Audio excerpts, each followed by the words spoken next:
que será que significa saciedade? Vamos descobrir no vídeo de hoje. Que tipo de bem é este, né? Não sei nem se é um bem.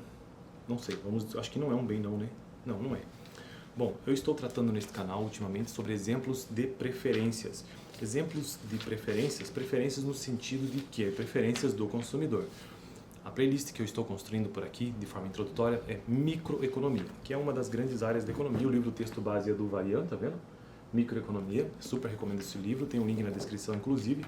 E atualmente estou no capítulo 3, que trata sobre o quê? Preferências, que é uma grande área de estudo dentro de microeconomia. Tem uma frase que ajuda a compreender melhor, então, essas questões de microeconomia no seu início. Preste atenção. As pessoas escolhem as melhores coisas pelas quais podem pagar. As pessoas escolhem as melhores coisas pelas quais podem pagar. Então, microeconomia, essa frase aqui ajuda a entender muito sobre microeconomia, porque o microeconomista está interessado nesse tipo de situação, entender o que forma o preço, como é que se chega ao preço, no que as pessoas estão interessadas, como que se compõe a renda de uma pessoa. Então, é focado no micro, né? Enquanto que macroeconomia já pensa a economia como um todo. Então, as pessoas escolhem as melhores coisas pelas quais podem pagar. Este poder pagar aqui refere-se à restrição orçamentária que eu já tratei em vídeos anteriores sobre o capítulo 2 deste livro aqui, que é sobre restrição orçamentária. Já ao início da frase, as pessoas escolhem as melhores coisas pelas quais podem pagar, as pessoas escolhem. Então, escolher, as pessoas escolher as melhores coisas tem a ver com o capítulo 3, que este vídeo faz parte deste capítulo, ou seja, sobre preferências do consumidor. Então, escolher as melhores coisas tem a ver com as preferências. E já vimos nos vídeos passados que exemplos de preferências, os bens, né? O que são substitutos perfeitos, o que são complementares perfeitos, o que é um bem mau, o que são bens neutros e hoje, saciedade. Vamos lá então. Às vezes desejamos examinar uma situação que envolva saciedade, na qual há uma cesta melhor que todas as outras para o consumidor. E quanto mais perto ele estiver dela, melhor ele estará de acordo com suas preferências. Suponhamos, por exemplo, que o consumidor tenha uma cesta de bens X1, X2, de maior preferência, e quanto mais se afastar dela, pior se sentirá. Nesse caso, diremos que X1, X2 é o ponto de saciedade ou satisfação, ou o que o cliente de fato quer, né, o consumidor.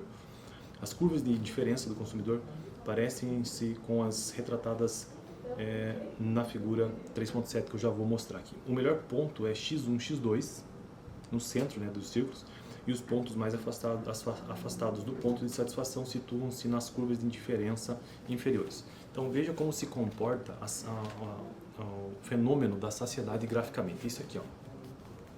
Tá vendo? Então aqui no centro é o ponto de saciedade pleno, né?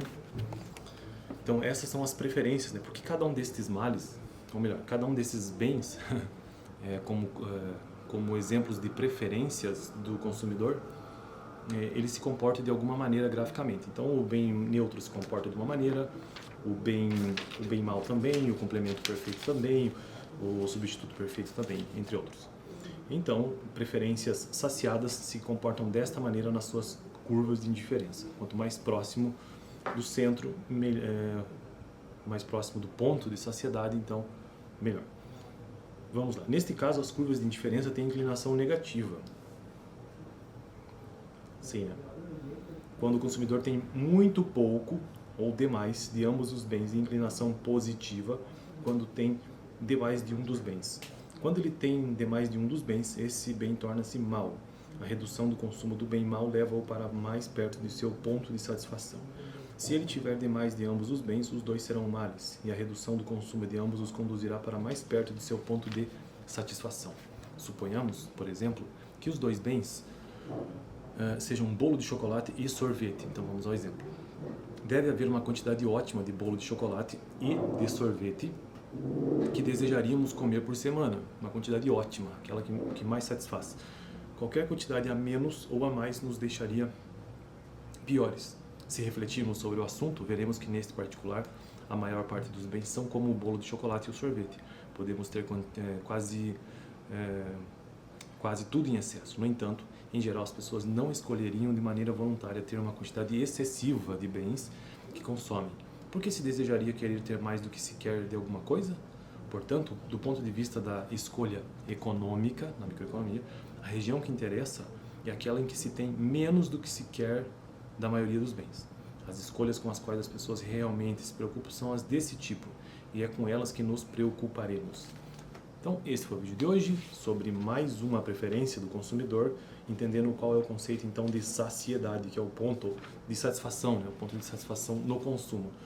No próximo vídeo quero tratar sobre bens discretos, que é o último exemplo sobre último exemplo de bens, ou seja, de preferências, das preferências do consumidor. Eu vou deixar aqui no final o vídeo da semana passada, onde eu tratei sobre bem neutro, e também a playlist de microeconomia ou de economia geral. Eu fico por aqui, valeu, até quarta-feira que vem, porque toda quarta-feira tem um vídeo de microeconomia por aqui.